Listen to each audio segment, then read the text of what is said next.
नमस्कार मित्रों, बहुत बहुत स्वागत है आप सभी का चैनल संकल्प एकेडमी पर।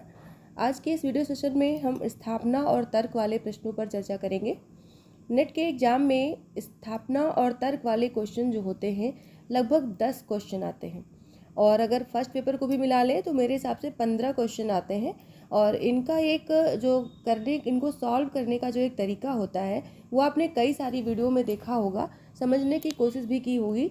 हो सकता है कि मैं उनसे बेहतर बताने में आपकी कुछ हेल्प कर सकूं, इसलिए मैं ये कुछ क्वेश्चन लेकर आई हूं जिसमें कि आप आलोचना मतलब स्थापना और तर्क वाले क्वेश्चन को करने की एक अच्छी सी टेक्निक जान पाएँ।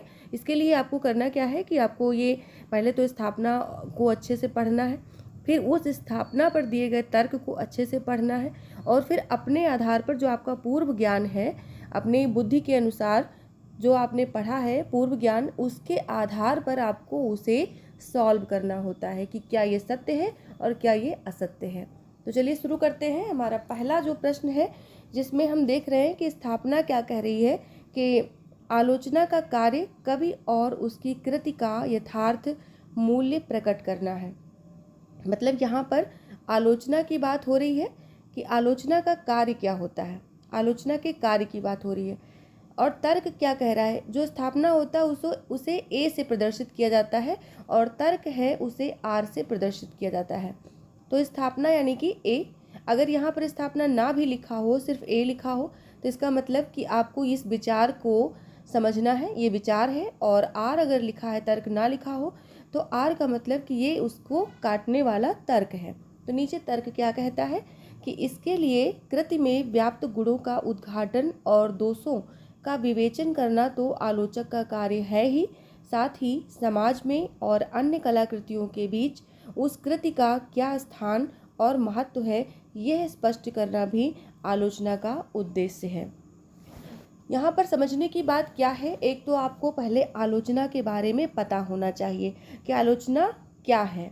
जैसे हम आलोचना की बात करते हैं तो लोग उसका सीधा संबंध बुराई से लगा लेते हैं कि किसी की निंदा करना या बुराई करना, लेकिन ऐसा साहित्य में नहीं होता। आलोचना का मतलब, जैसे कोई आलोचक है, जैसे रामचंद्र शुक्ल की बात करें वो आलोचक हैं, या रामविलास शर्मा की बात करें वो एक आलोचक है, अच्छे आलोचक हैं। नामवर सिंह की बात करें तो अच्छे आलोचकों में इनका नाम आता है। तो क्या इन्होंने कोई ऐसा लेख लिखा जिसमें उन्होंने किसी की बुराई की हो, किसी की निंदा की हो? ऐसा तो कोई लेख आपको नज़र नहीं आता होगा। यानी कि आलोचना का तात्पर्य ये नहीं है कि किसी की बुराई करना या निंदा करना। अब क्योंकि ये एक ऐसा टॉपिक है ये, इसलिए मैंने इस पर ज़्यादा बोल दिया। और नहीं तो आप लोग नेट का एग्ज़ाम दे रहे हैं, काफ़ी समझदार हैं और उच्च शिक्षा में जाने का हौसला रखते हैं, तो अपने आप में ही एक गरिमापूर्ण बात है, और उसके लिए आलोचना शब्द को व्याख्यायित करने की मुझे आवश्यकता नहीं थी। लेकिन फिर भी शब्द को मैं यहाँ पर थोड़ा और अच्छे से परिभाषित करना चाहती हूँ कि जैसे कोई आलोचक है, वो क्या करता है कि उसका जो समकालीन लेखक होता है, समकालीन यानी उसके समय का, ठीक है, उसके ऊपर कवि हो या लेखक हो, उसकी कृतियों की स्पष्ट आलोचना करता है। यानी कि जैसे कोई कृति लिखी गई किसी लेखक के द्वारा, किसी कवि के द्वारा, और उसी के समकालीन कोई ऐसा व्यक्ति जो उसको पढ़ता है और फिर उस पर अपनी राय प्रस्तुत करता है, तो उस राय प्रस्तुत करने को ही आलोचना कहते हैं। और आलोचना कर उसके मार्ग को प्रशस्त करता है। मात्र इसके लिए आलोचक का सहृदय होना आवश्यक है। यानी कि जो आलोचना कर रहा है वो सहृदय हो, ये नहीं कि कोई दुश्मनी निभा रहा है कि नहीं, सामने वाले की कृति को मुझे नीचा दिखाना है, ऐसा नहीं होना चाहिए, बल्कि एक निष्पक्ष भाव से, बड़ी ही सहृदयता से उस कृति को अच्छे से पढ़ना और उसमें कहाँ पर क्या चीज़ उसको नज़र आई उसके बारे में अपनी राय देना, ये आलोचक का उद्देश्य होता है और ये आलोचना होती है, आलोचना का कार्य होता है। और जो लेखक या कवि होता है, अगर आलोचक सहृदय नहीं होता तो उसके साथ अन्याय होने की भी संभावना अधिक रहती है। तो कथन यहाँ कह रहा है, स्थापना कह रही है कि आलोचना का कार्य कवि और उसकी कृति का यथार्थ मूल्य प्रकट करना है। यानी कि बनावटी नहीं बल्कि बिल्कुल यथार्थ मूल्य यहाँ पर प्रकट करने की बात की गई है।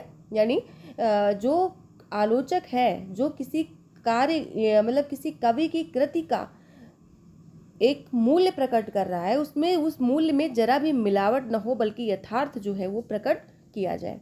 इसके लिए तर्क क्या दिया गया है, तर्क यानी कि आर, कि इसके लिए कृति में व्याप्त गुणों का उद्घाटन और दोषों का, अच्छा लेखक जो है, जो आलोचक है, वो कैसे उस कृति की जो है आलोचना या समालोचना प्रस्तुत करेगा, उसके लिए क्या क्या चीज़ें आवश्यक है वो तर्क में बताई गई हैं कि गुणों का उद्घाटन और दोषों का विवेचन करना आलोचक का कार्य है ही, यानी ये कार्य तो आलोचक का है ही कि वो गुणों का उद्घाटन करेगा और दोषों की विवेचना करेगा।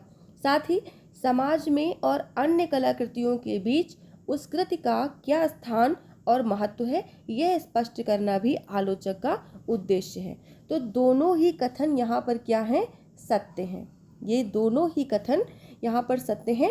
आप इसको समझ गए होंगे मेरे हिसाब से कि जब एक स्थापना आपको यहाँ पर दी गई, उस स्थापना का उद्देश्य जो दिया गया, यानी कि जो बात उसमें कही गई है वो कितनी सत्य है, आपके पूर्व ज्ञान के आधार पर ही आपको इसे सॉल्व करना होता है। इसमें कोई ट्रिक नहीं काम करती है ना, कोई ट्रिक कोई कितना भी बता दे कि स्थापना और तर्क आप इस ट्रिक से सॉल्व करिए, मैं बता दूंगा, ऐसा कुछ नहीं होता। आपका जो अपना पूर्व ज्ञान है, जो आपने पहले से विषय विशेष को पढ़ रखा है, और स्थापना तर्क के क्वेश्चन कभी रिपीट नहीं होते कि नहीं आपको इस 10 साल के पेपर पढ़ लेंगे, 15 साल के पेपर पढ़ लेंगे तो उनमें से कोई क्वेश्चन आ जाएगा, नहीं। ये आपकी जो है उस समय की मतलब जो बुद्धि है, जैसे कहते नहीं कि प्रेजेंट ऑफ माइंड, उसको चेक करना, प्रेजेंस ऑफ माइंड को चेक करना, ये इसलिए क्वेश्चन बनाए जाते हैं।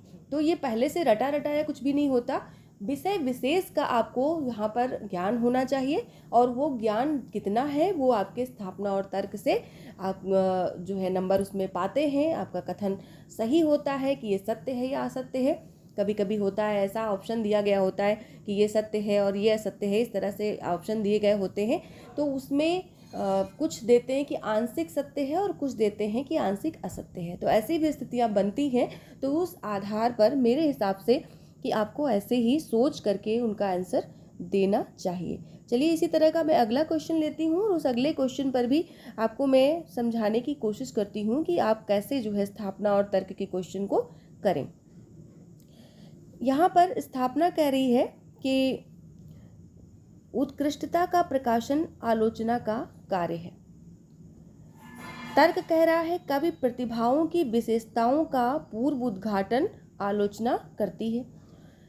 तो स्थापना और तर्क से मतलब कि एक बात कही जा रही है, ये स्थापना है, यानी ये एक बात है, और तर्क उसमें कितने प्रतिशत सही होगा, और क्या वो जो बात कही जा रही है वो पहले से निश्चित है, यानी कि वो सही है।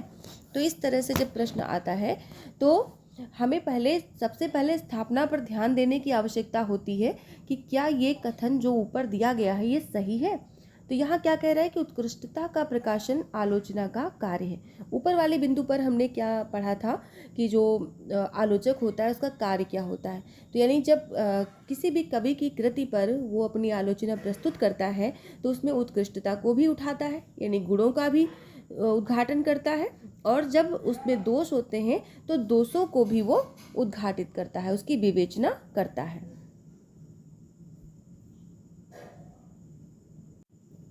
अर्थात ये जो स्थापना यहाँ पर दी गई है ये सत्य है, यानी कि उत्कृष्टता का प्रकाशन तो आलोचक करता ही करता है, यानी ये आलोचना के कार्य के दायरे में आता है।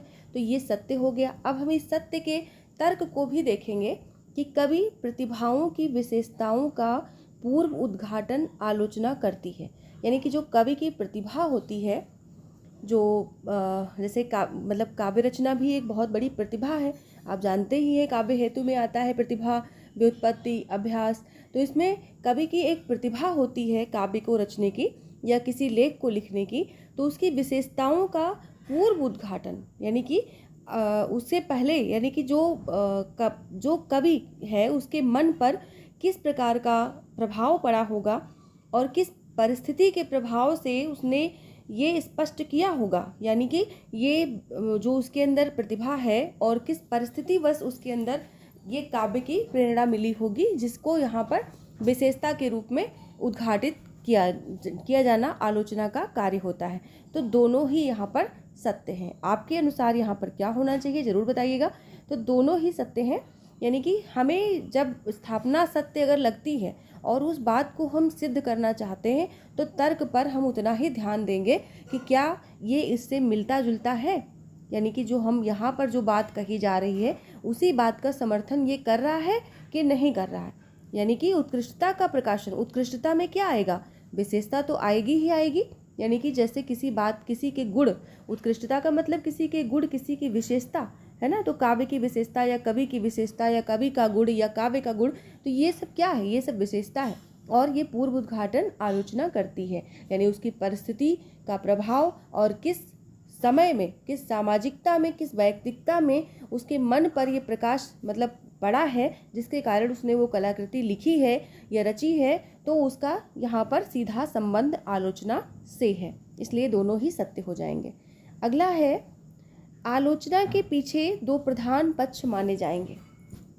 यहाँ पर मैंने एक जैसे ही लिए हैं, जिससे कि आपको स्पष्ट कर सकूं कि क्या जो है जो आलोचक या आलोचना के टॉपिक को लेकर के मैंने आपको बताने की जो कोशिश की है, ऐसे क्वेश्चन को ढूंढ के कि आप एक समय में एक साथ में ये टॉपिक इसको पढ़ें, पूरी तरह से समझें और उससे रिलेटेड जो क्वेश्चन यहाँ पर एक जैसे जब उदाहरण मिलते हैं तो जल्दी समझ में आता है, इसलिए ऐसा किया गया है। तो अब यहाँ पर आप देखें कि स्थापना कह रही है कि आलोचना के पीछे दो प्रधान पक्ष माने जाएंगे। एक तो कवि और कलाकार की कृति की पूर्ण व्याख्या करना, तो दूसरा उसका महत्व तथा मूल्य निरूपित करना। तो पहले इसको हम समझ लेते हैं अच्छे से, यानी कि ये जो कहा जा रहा है इसको अच्छे से समझने की कोशिश करते हैं कि आलोचना के पीछे दो प्रधान पक्ष माने जाएंगे। अब कौन कौन से, एक कवि और कलाकार की कृति, यानी एक तो कृति को प्रधान माना जाएगा की पूर्ण व्याख्या करना, यानी कृति की पूर्ण व्याख्या करना, और दूसरा उसका महत्व और मूल्य निरूपित करना। ये जो है किस प्रकार से स्थापना के अंतर्गत यानी यहाँ बात कही जा रही है। तो स्थापना जो है वो आपको कितने प्रतिशत सत्य लग रही है, और सत्य लग रही है तो क्यों लग रही है। जब यहाँ पर देखिए कही जा रही बात कि मूल्य अथवा महत्व, यानी कि मूल्य ये जो है निरूपित करना, और महत्व यानी किसी भी प्रकार, किसी भी कलाकार या कवि की जो कृति है उसकी पूरी व्याख्या करना या उसके महत्व को बताना या उसके मूल्य का निरूपण करना, ये आलोचक के व्यक्तिगत विचारों का प्रभाव है जो पाठकों पर पड़ता है। यानी व्यक्तिगत विचार है, किसी संस्था द्वारा उसको नहीं किया गया कि नहीं कई लोगों ने इसको क्रॉस चेक किया, बल्कि एक व्यक्ति जो एक आलोचक है उसके द्वारा उसे सही या गलत बताया गया, या उसके मन पर किस प्रकार का प्रभाव पड़ा, उसने अपने वैयक्तिक विचारों को, अपने वैयक्तिक प्रभाव को अपने आलोचना में डाल दिया कि मुझे ऐसा लगा। ठीक है।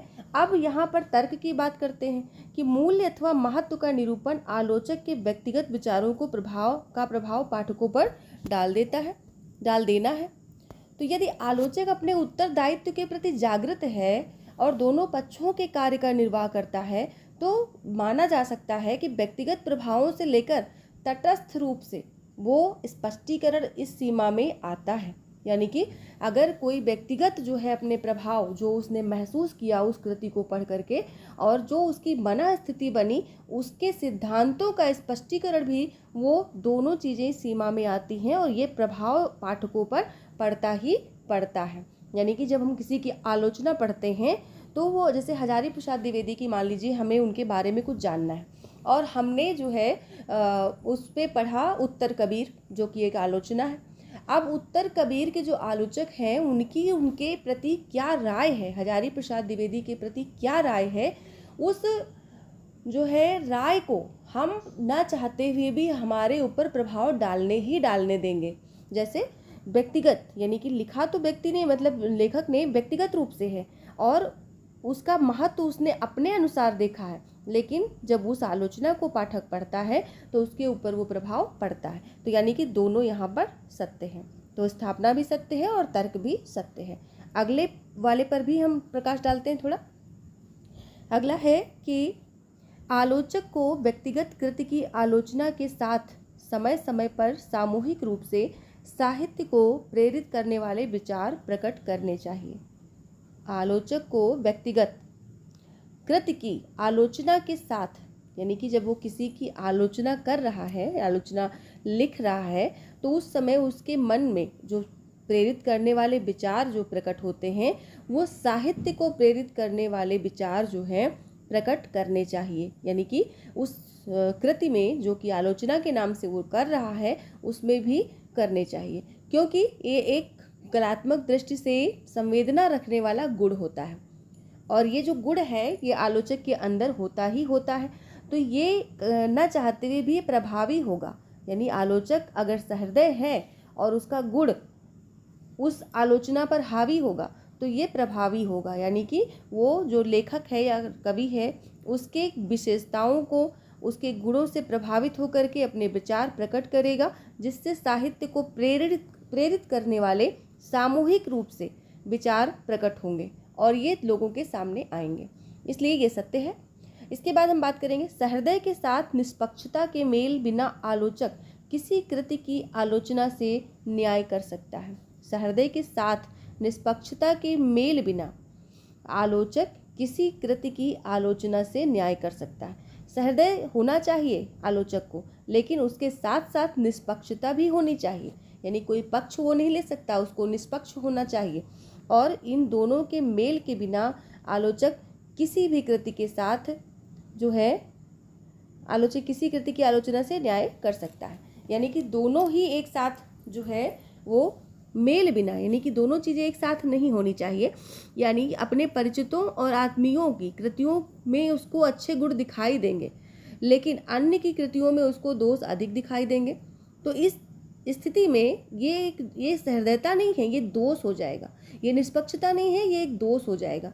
तो आलोचक जो होता है उसको न्यायाधीश की तरह होना चाहिए, जज की तरह होना चाहिए, जो कि क्या करे कि गुण जो है सूक्ष्म बुद्धि और चरित्र दोनों को पहचान सके और उसी प्रकार से उसको न्याय करना चाहिए। तो यहाँ पर मेल बिना लिखा है कि मेल के बिना, यानी सहृदयता के साथ निष्पक्षता नहीं होनी चाहिए या निष्पक्षता के साथ सहृदयता नहीं होनी चाहिए तो वो आलोचना के साथ न्याय कर सकता है। तो ये गलत हो जाएगा, ये गलत होगा, क्योंकि जब सहृदय भी है और निष्पक्ष भी है, चाहे वो अपने रिश्तेदार की कृति को या अपने परिवारीजन की या अपने आत्मीय जन की कृति को पढ़ रहा है तो उसको सिर्फ गुण ही गुण दिखाई दे, ऐसा नहीं होना चाहिए। उसमें जो दोष है उसको भी दिखाई देने चाहिए और उस पर भी अपनी समीक्षा लिखनी चाहिए। तो अगर वो ऐसा नहीं करता तो वो निष्पक्ष नहीं है और बहुत ज़्यादा सहृदय है। तो ऐसी स्थिति में वो आलोचना दोषी हो जाएगी, मतलब दूषित हो जाएगी। तो ये कथन स्थापना जो है इसमें सत्य है और ये तर्क गलत है, यानी सत्य और असत्य वाला जो ऑप्शन होगा वो इसमें ऐसे ऑप्शन आते हैं, इनको समझाने के लिए मैंने यहाँ पर लिया है। तो इसके ऑप्शन नहीं दिए, लेकिन ये सत्य और असत्य में चला जाएगा। तो अभी के लिए इतना ही। मैंने आलोचक वाले प्रश्नों को लेकर के, आलोचना को लेकर के यहाँ पर आपको समझाने की कोशिश की कि आप स्थापना और तर्क के क्वेश्चन को किस प्रकार से व्याख्यायित करके अपने हिसाब से उसका उत्तर देंगे। तो उम्मीद है कि आप लोगों को समझ में आया होगा, और अगर इससे रिलेटेड आप और क्वेश्चन चाहते हैं तो मुझे कमेंट करिएगा, और उसके बाद में बाकी स्थापना और तर्क के प्रश्नों को लेकर के आपको ऐसे ही व्याख्यायित करने की कोशिश करूँगी। धन्यवाद सभी को, और आपने सुझाव जरूर दीजिएगा।